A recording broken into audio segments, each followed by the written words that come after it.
Dantza irakaslea naiz, baina nahi inork ez dit erakutsi dantza irakasle izaten, dantzan bai, baina bestela ez.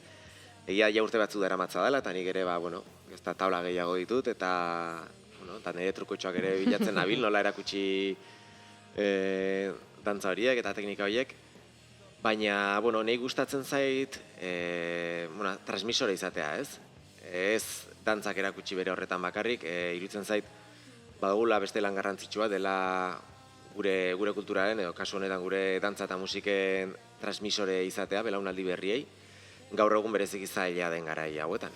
Horren beste estimulo dituzte eta horren beste informazio jasotzen dute umek, zaila dela, ez? Zaila dela kateatzea ume horiek ere gure mundu honetara, ez? Baina, pixkat saiatzen naiz hortik jotzen. Eta gero, bai, ni jaso dudan guztia,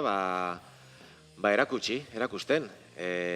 Dantzaldetik eta gero bestetik, errespetutik, talde lanetik, balore horiek ere garrantzitsuak iruditzen zaizkit.